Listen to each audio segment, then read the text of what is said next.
Hello everyone, welcome to the Accounting 240 video series presentation on determining net income for tax purposes. Now, before watching the video, you might want to read the assigned readings on the subject. Keep in mind that these videos are meant to be supplemental to the reading materials, but they're not meant to be full lectures nor substitute for the reading. So having gotten that out of the way, let's get down to it. Before I attempt the problem, I'm briefly going to summarize the aggregation of net income for tax purposes described in the textbook. Now, recall from your readings that net income for tax purposes is the aggregate of many different types of income, losses, and deductions. Start by adding together all positive non-capital, which means not capital gains, sources of income. This includes any employment income, business income, property income, and any other income the taxpayer earns during the year. Note that we're adding positive values here and not losses. Losses are deducted later in the aggregate formula. Also, it's worth noting that each source of income is included separately. This means that if an individual has, for example, two businesses, one of which is profitable and one of which carries a loss, they cannot be netted against one another, but must be shown in the correct part of the aggregate formula. It might also go without saying, but the total of all these sources in step A must be either positive or zero. Losses can't be created here. Now, once these sources have been added together, the excess of any taxable capital gains over allowable capital losses is also added and subtotaled. Again, in this section, losses cannot be created and the subtotal must be either positive or zero. Now, after subtotaling sections A and B, we now deduct any specific allowable deductions, such as RRSP contributions, spousal support payments, etc. Again, we can't create a loss or negative value here.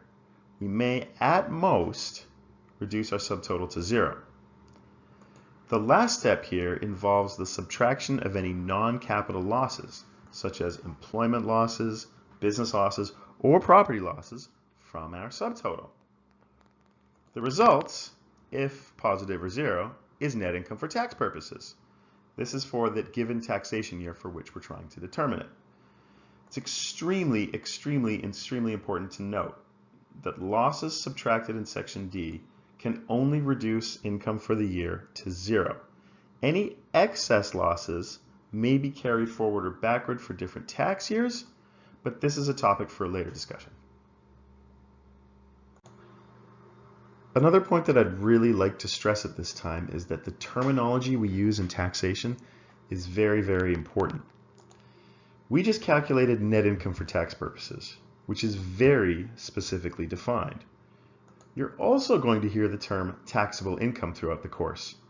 This also has a very specific definition which we'll cover later on, but for now, it must be noted that these two terms are absolutely not the same thing.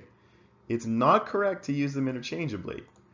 If you do so, it's most definitely going to cost you marks. The example that I'll use with you is a simple one, but it should give you an idea as to how to approach similar problems.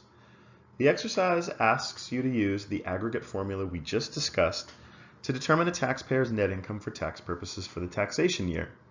This taxpayer has multiple sources of income, some losses, and some specific deductions that we'll use to come up with our final number. We'll start our calculation with step A, adding non-capital sources of income. In this case, Dr. Kananga had employment income for the year and business income, but no other positive sources. So let's add those up. Employment income for the year was $120,000. He also had business income of $21,000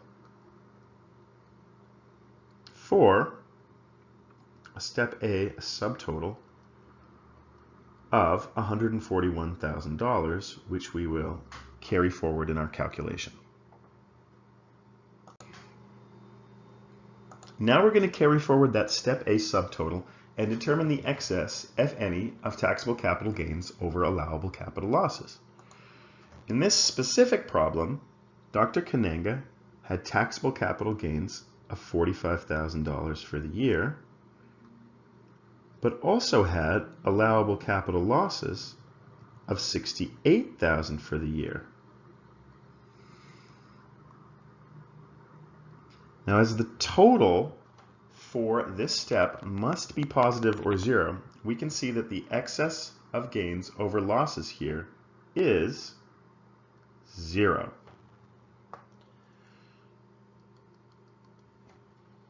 Now, we need to make note that this excess loss can be possibly used in other years, but it cannot be used to offset Step A income that's been determined above.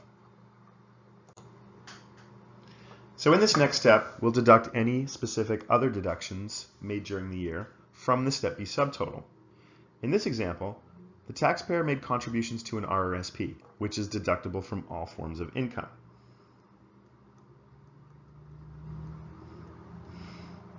We deduct those contributions from the Step B subtotal,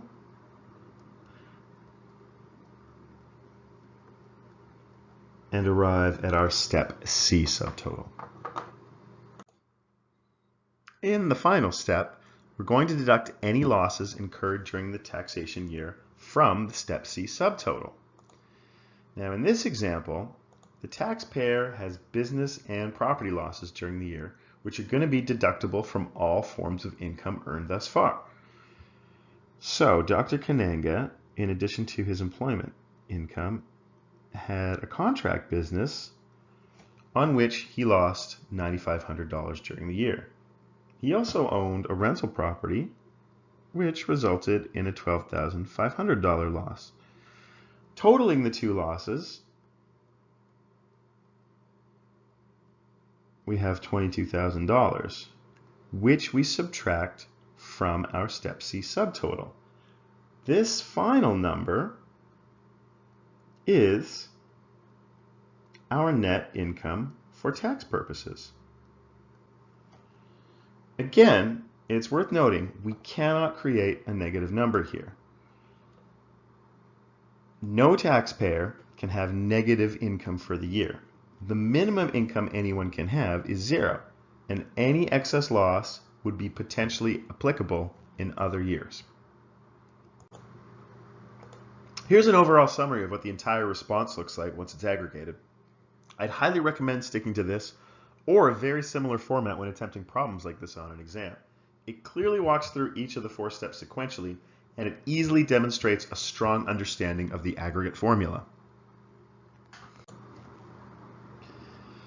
So here are some hot tips for responding to net income problems.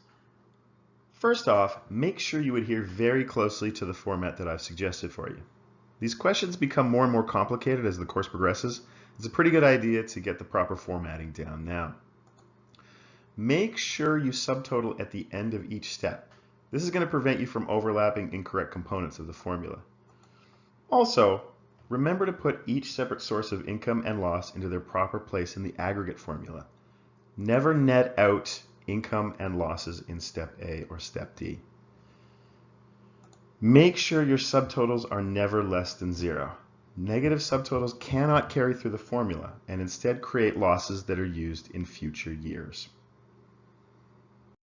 If you're looking to get a little bit of practice calculating and determining net income for tax purposes, you can check out the related problems in the course pack. We also have an entire worksheet that we've developed for the introductory module, and there are some additional questions in there as well. All right, good luck.